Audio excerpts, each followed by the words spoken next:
In today's video, we're going to be talking about Thomas Sorber, the 15th pick in this year's NBA draft, one of the best big men in the entire draft class. But before we get into the video, make sure you leave a like, subscribe, and comment down below. Thomas Sorber decided to take his talents to Georgetown for his freshman season, where he would make All Big East third team and was a part of the All Big East freshman team. During his freshman campaign, Thomas Sorber averaged 14 points per game, 8 rebounds, 2.4 assists, 1.5 steals, 2 blocks, and averaged 2 turnovers per game, 53% from the field, 16% from 3 on 1.5 attempts per game, 72% from the line, 58% true shooting percentage, 7.6 block percentage, and 8.5 BPM. Also, Sorber is 6'11", weighed in at 263, and has a 7'6" wingspan. Now for the strengths and questions in Thomas Sorber's game. We're going to start out with his strengths, and the main one for me is his defense, specifically his interior defense. Sorber was able to average 2 blocks per game during his freshman season at Georgetown. He does a really good job of staying vertical when challenging shots, and the main coverage he runs defending ball screens is drop coverage, and he excelled at that this past year. He plays with a lot of effort and intensity on the defensive side of the ball. He was very active with his hands, which helped him average 1.5 steals per game. I believe a lot of this will translate into the NBA and will help him become a very solid defender.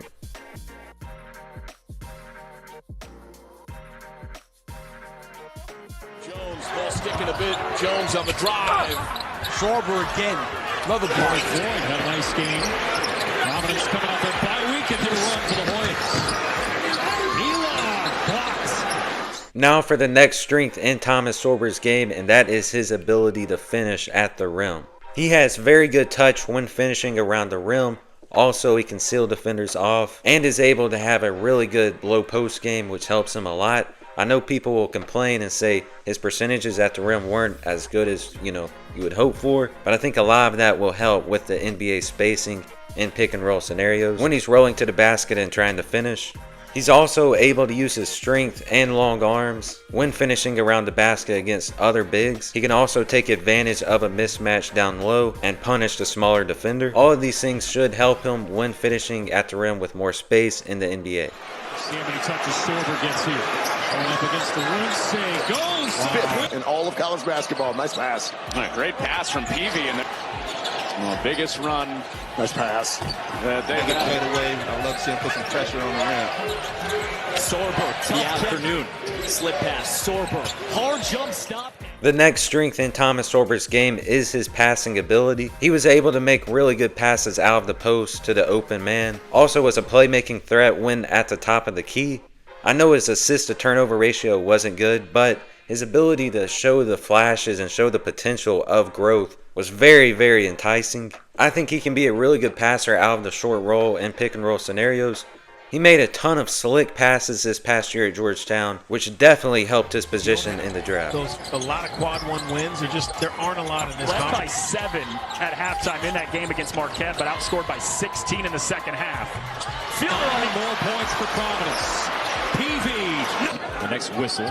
Sorber, that's a blind pass, nearly picked off. Peavy recovers. Here comes the double on Sorber. The freshman cross-court pass rifles it. Caught by Peavy, steps into Starting to establish that here at Georgetown, but they're playing against a tremendous offensive team.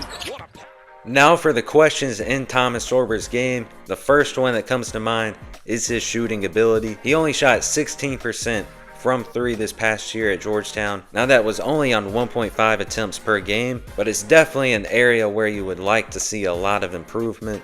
He did show his ability to hit mid-range shots when facing up defenders. Also, he showed really good touch around the rim and shot the ball pretty decently at the line as well. All of those things should give you hope that he has the ability to improve his jump shot. I think he will become a respectable three-point shooter, which will definitely help his game. He's going to try a 3 and short lead for West Virginia. Matt kicks it out for Sorber. Need it. Big. Got it. The boards now for the Orange. Clapping his hands in the face of Sorber, and the freshman faces him up. The next question mark in Thomas Sorber's game, in my opinion, is the injury history. His freshman season was cut short due to a foot injury, which caused him to have season-ending surgery. It also caused him to miss some of the pre-draft workout stuff.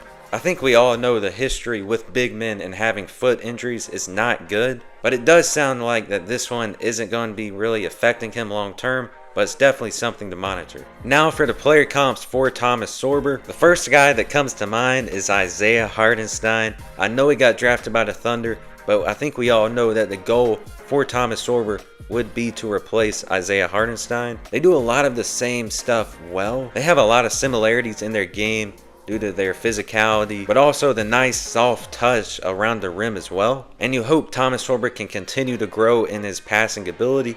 I think he's shown flashes that he has a lot of growth there in his game. Another player he kind of reminds me of is Jonas Valanciunas. His ability to have the low post game, not be overwhelming big, but have a very good weight and size to him. Also the nice touch around the basket and playing drop coverage reminds me a lot of Jonas Valanciunas. All in all, Thomas Sorber is one of the best centers in the entire draft. His physicality combined with his skill set allows him to have the potential to be a high level starting center in the NBA for a long time.